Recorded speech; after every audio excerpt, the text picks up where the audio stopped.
The world's two most populous nations, China and India, are also two of the fastest growing economies.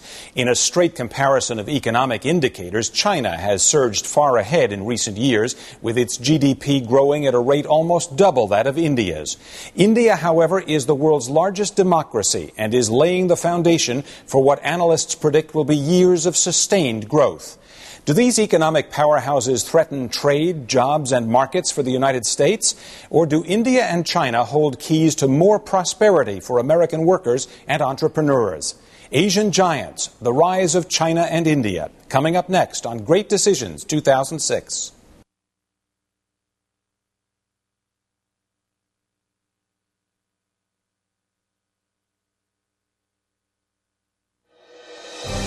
Join us as Great Decisions Television celebrates 20 years of inspiring Americans to learn more about the world. Great Decisions is produced by the Foreign Policy Association. Funding for Great Decisions is provided by the Star Foundation, the Morse Family Foundation, the William and Karen Tell Foundation, and U.S. Trust. And now from our studio at New York University, here is Ralph Begleiter. China and India together are home to 2.4 billion people, more than one-third of humanity. Both countries have massive populations and are largely poor and agricultural. But in recent years, both have also made great strides in reducing poverty and spurring economic growth, becoming big players supplying cheap labor and products to the U.S., as well as enormous markets for American intellectual property and services. Already, China is the world's manufacturing center and receives more foreign direct investment than any other country. China has posted over 8% annual growth for the past 2 decades, which some call an economic miracle. India's economic growth, while not quite as spectacular as China's, has still surpassed almost all other nations, and India has maintained a fiery annual growth rate between 5 and 8% since 1993. India has also dramatically changed the international landscape in key industries like software, information technology, and pharmaceuticals, leading some to label innovation hubs like Bangalore the new Silicon Valley. As a result, political issues such as outsourcing and job competition have popped onto the radar in the U.S. But is the economic threat real? More than 25% of all professional U.S. work visas now go to Indian computer scientists, while outsourcing to India, particularly in the financial and market research sectors, is expected to quadruple by 2010. In China, an undervalued currency continues to impact U.S. manufacturers, while its fuel-driven economy has sparked a global race for the world's dwindling energy resources. Philosophically, China's approach to growth has been largely top-down and reliant on foreign investment. With a centralized government, state-supported commerce fuels economic success. India, on the other hand, has not been nearly as aggressive in attracting foreign investment. Instead, much of India's development has been spurred by homegrown entrepreneurship and innovation, which may be a boon in the long run. Despite such differences, India and China do face similar challenges as they continue down their distinct development paths. Unemployment, regional disparities, corruption, poverty, disease, and environmental decay will continue to be critical issues for both countries. Joining us today to explore the implications of these issues for the U.S. are Ambassador Linda Zhao-Yang, former U.S. Executive Director of the Asian Development Bank and current chair of the Asian Corporate Governance Association, and a member of the Committee of 100, a national Chinese-American association.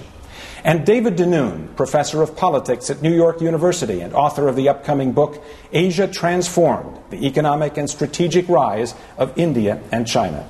Welcome to Great Decisions to both of you. Seems a little odd, I think, to me, to be discussing India and China in the same conversation. One is the world's largest democracy, the other the world's largest remaining communist nation. Does it make sense to be talking about them together? Linda? Well, I think it makes great sense. Number one, as you said earlier, the two of them account for 1/3 of the world's humanity. Number two, looking back, just say 200 years, both were very much in the center of the world in terms of their technology, in terms of their economy, and in terms of the the cultural traditions and civilization.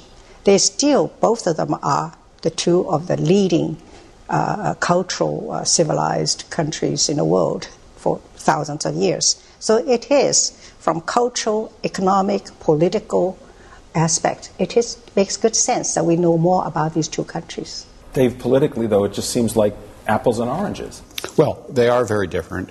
It's also important to remember that they were at war with each other in 1962, and we don't know whether they will be cooperating or competing with each other, maybe some combination. But there's no question that the scale of their economic activities, their military ambitions, is such that the world is going to be focusing on these two nations. The world is already focusing on them. Construction industry, among other things, oil, steel, other construction materials are in short supply in the U.S. right now and in other countries as a result of China's enormous consumption of these commodities. Is that something that's really a threat to the rest of the world? Well, what it's doing right now, because the rest of the world is at least not in a major slump, is creating a macroeconomic demand which is driving up prices for intermediate goods, things like cement, steel, and of course we're all familiar with the fact that it's driven up prices for petroleum products. That will continue as long as most of the countries in the world are on an up path. Were the economies to begin to slide, then the effect of China or India would be less. Linda, with the U.S. already dependent so heavily on foreign sources of oil, I think a lot of people hadn't anticipated, certainly a lot of ordinary people hadn't anticipated China as a further drain on that supply. Well, let me put it this way in perspective. The United States consumes 1/3, 1/4 of the world's oil supply. China's appetite has been growing, but still they consume no more than 6 to 8%.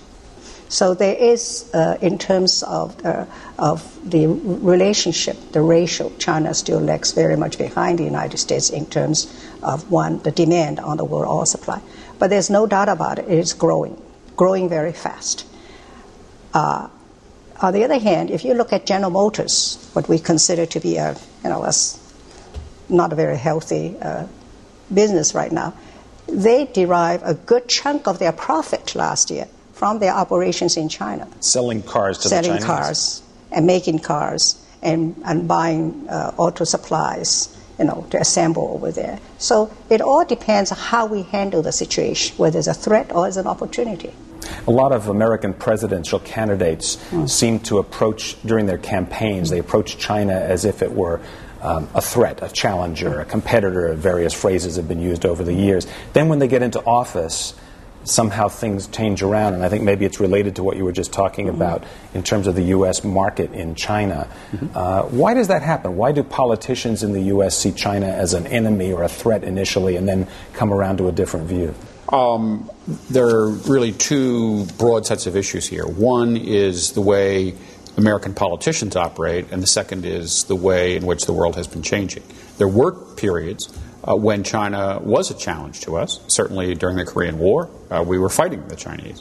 And in 1995 and 96, the Chinese were firing missiles off the Taiwan coast, and we had to send the 7th Fleet into the Taiwan Strait. So there have been periods when China was a direct antagonist. But the real issue is that China has been changing internally. And China was a direct challenge when it was a militant communist regime. Now it's a more technocratic regime. It's more authoritarian, but it's more technocratic. The other element is the way Americans respond to it. And I think that if you're not someone who follows China closely, you may think that it would be relatively easy to threaten a sanction and get a change in Chinese behavior. In fact, China is big enough that most elected officials, when they get into office, realize that changing Chinese behavior is not easy.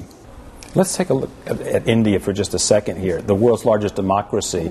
Some people might say, well, why hasn't India developed into the kind of political competitor that China has if it's got such a large democracy? Why has India been so much in the background?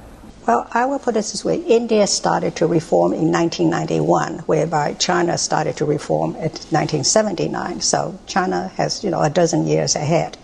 Number two, in India, they, in the last 10, 15 years, they still suffer from very, very inadequate infrastructure. And they also, the roads and bridges and power plants, that's absolutely necessary to spur economic growth. At the same time, they lag very much behind in education. The illiteracy rate in India is 30-40%. What is it in China? In China, I would imagine, guess about 10 or 15% at best. Probably it's lower. In fact, in June when I was in Delhi, I had a chance to meet with some Indian government officials, and they said, well, this is where China has the best advantage, because the last 25 years, the government really invested heavily in primary and secondary education. And therefore, it is possible to have a workforce that can turn out good quality products, whereby in India, this is something they have to do and to catch up. But I think over time, India does have advantage in its economic growth over China. One is demographics. It has a much younger population. China, because of a one-child policy, in another 20 years, they're going to reap the result of a very fastly aging population. And number two, India's political system is fairly stable. We have changed parties, but we know what kind of political system it is.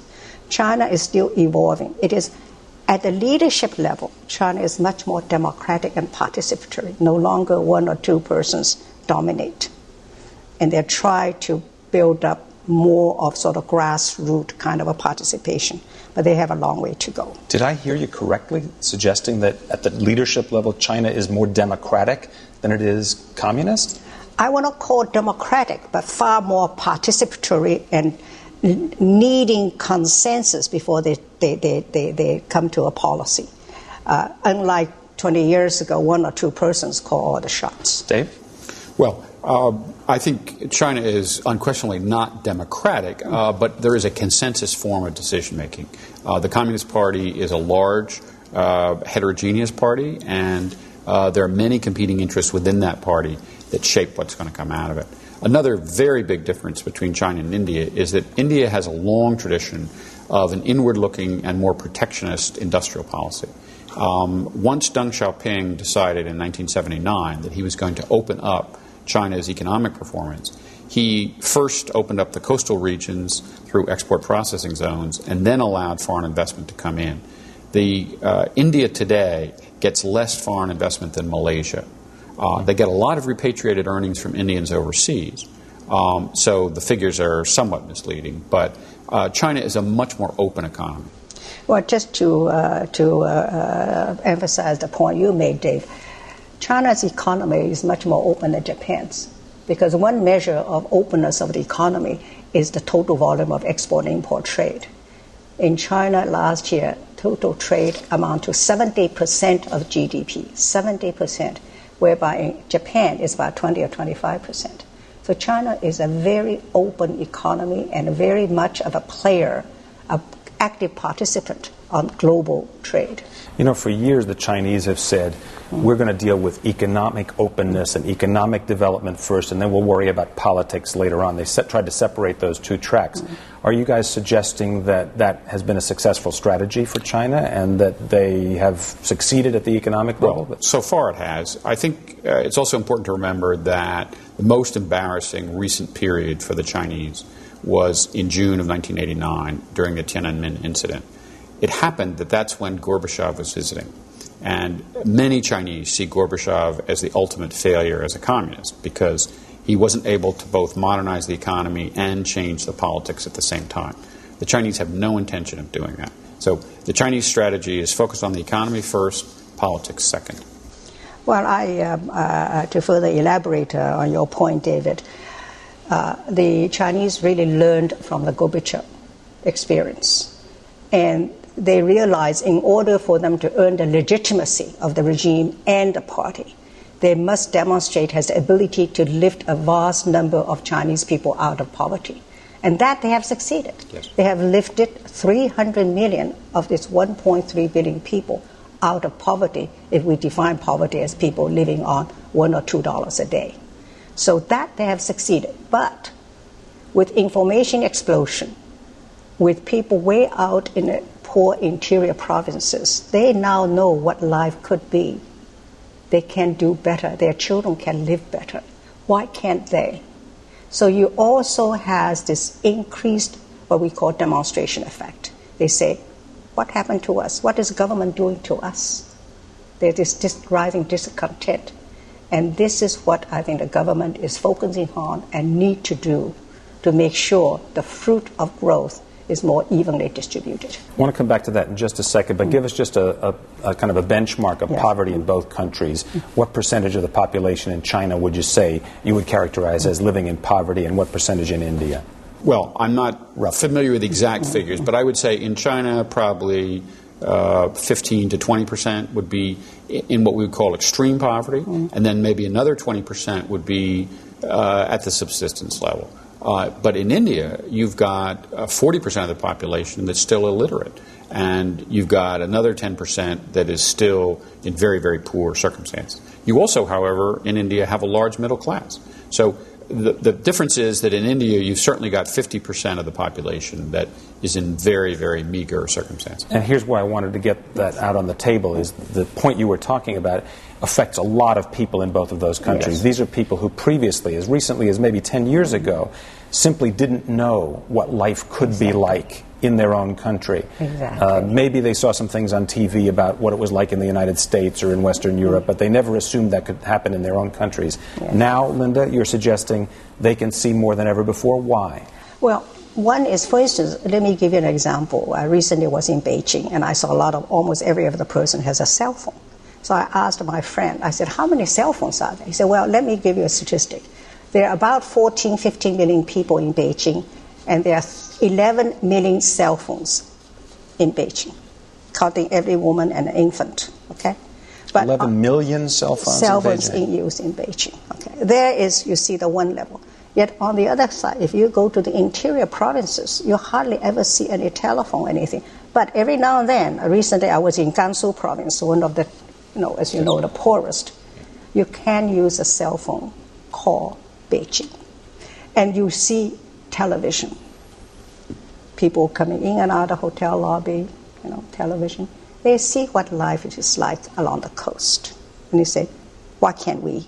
Why is the government not doing anything? Are they seeing pictures of Shanghai, for example, of Beijing's development in the last 10 years? Well, that's right. The Chinese government made a conscious decision in the mid-'80s that it was going to develop the coastal areas for good reason. The infrastructure is better, the ports, the railroads, the airports, and the human capital was better. That's where the top universities were. This is the place where they could get the rapid growth started.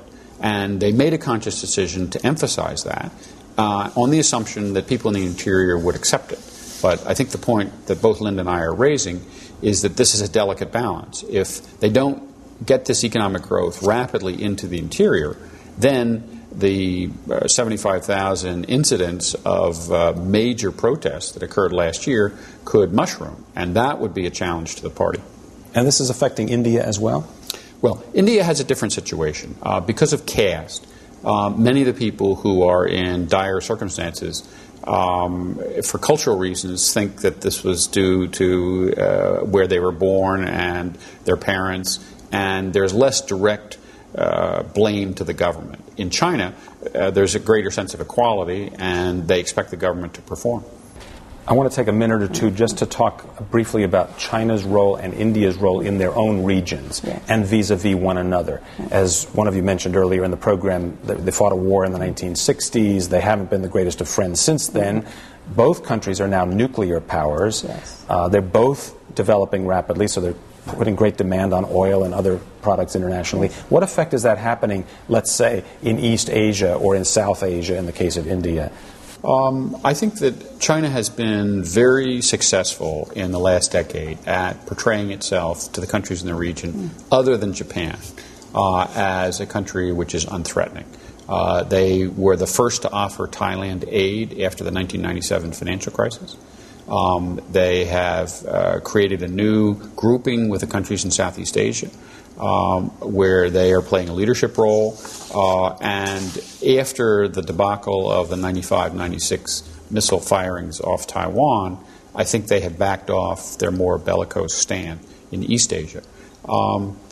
But the history of tension between India and China is only getting resolved as a result of a conscious decision that they want to downplay tensions with India. That the Chinese want to downplay? The Chinese want to. Now, in terms of India's relations in its region, India is much more dominant within its region because there's no other power like Japan or the U.S. To balance it. So, except for Pakistan, India dominates Sri Lanka, all the mountain kingdoms, and India played a direct role in splitting Pakistan in 1971 and creating Bangladesh. The difference is that, as we all know, Pakistan tested its nuclear weapons in 1998, so Pakistan has a deterrent against pressure from India. Do you think the Pakistan-India tensions over Kashmir are something that are finally going to get resolved as part of the development that's occurring in the region? Or is this a festering problem that's going to continue for a long time? I think it's very unlikely that you will get a, quote, permanent solution. The reason is that it's unlikely that you could get a true plebiscite. Neither country is going to back off what's called the line of control. And they both have an interest in keeping the territory that they currently control. But there could definitely be a reduction in tension, and there has been certainly since 2002. Back in East Asia, the United States, I think, many Americans anyway, have been a little surprised at the incredible role that China has been playing in dealing with North Korea's threats, its nuclear weapons program, its nuclear program. Americans aren't accustomed to having another nation play such a key political and diplomatic role. Why is it that China is so influential in that? Well, let me put it this way. The United States has been and continues to be the one and only superpower in the world, both economically and militarily. However, with what's going on in India, in China, and Brazil, around the world, the power base has expanded. We have to adapt to a new situation whereby, with the expanded power base, we can no longer go it alone. We need to have allies, if not permanently, but on a case-to-case basis. Would you characterize China as an ally when it comes to North Korea? Yes, definitely. And it is also in China's interest not to have North Korea be a nuclear power, because you don't want to have a nuclear power at your neighbor, particularly a very, very poor one, very poor one. I think I would differ from Linda on that. I think the Chinese have the same interest as we do to keep North Korea from being a successful nuclear power, but I don't think they're an ally. I think their interests are really quite different. They want to keep North Korea as a separate nation. They don't want Korea consolidated into one country. They certainly don't want American troops on the Yalu River, which is why they fought MacArthur in 1951. So I think this is a case of two major states deciding that they have a common interest, but I wouldn't call them allies. Well, I would say ally on a case-by-case basis. This is what I mean. Are there other examples where China, or for that matter India, might serve U.S. interests or at least contribute to U.S. interests in specific problems like the one with North Korea? Should we look for something else where either of those countries could be useful to U.S. interests? Well, definitely in terms of keeping peace in Northeast Asia, but definitely in keeping a certain sense of harmony in Southeast Asia. I think, as I say, the United States needs to adapt to a new world whereby the power base has expanded. And we need to seek alliances where it suits our interest, and rather than say, in every case, we will call our own shots and go it alone. Again, I would see that a little differently. I think that you're going to see competition between China and India. Of course, China has a long-standing relationship with Pakistan. The Chinese are also... Including a weapons relationship. Absolutely. The principal weapons supplier to Pakistan, including nuclear technology. And the Chinese also have a very close relationship now with Burma, and they're trying to develop their relationship with Bangladesh. So I think that at one level, the sort of official level, you have a lot of formal cooperation. But I think in the long run, the Chinese and Indian interests are sufficiently different that there's likely to be at least as much competition. Hard to believe we've spent this long talking about China and India without even mentioning Taiwan, anybody. That has been a key point of contention between the United States and China. Are any of the developments you've all talked about for the last few minutes likely to ease the tensions over China or over Taiwan? Or is that going to continue to be a key point Well, of I contention? think that China's first priority is first to have friendly neighbors. And then as far as Taiwan is concerned, you must notice in the last year, Beijing has really changed the tone. Instead of sort of pointing fingers at the management or at the government, they really have a peace offensive, charm offensive, should I say, aimed at winning the hearts and minds of the people of Taiwan. And they have been quite successful. For instance, already you have nearly, 1/4 to 1/3 million of Taiwanese living in and around Shanghai, let alone at other places. 3 or 4 million Taiwanese visit China every year out of a population of 23 million. So they're easing all kinds of visas and all these things and giving special considerations to the agricultural products from Tainan, which is the political base of Chen Shui-bian. So I think they're trying to look for the longer term. I think the real issue is who is the political leader in charge of Taiwan in 2009, 2010. What stance do they take?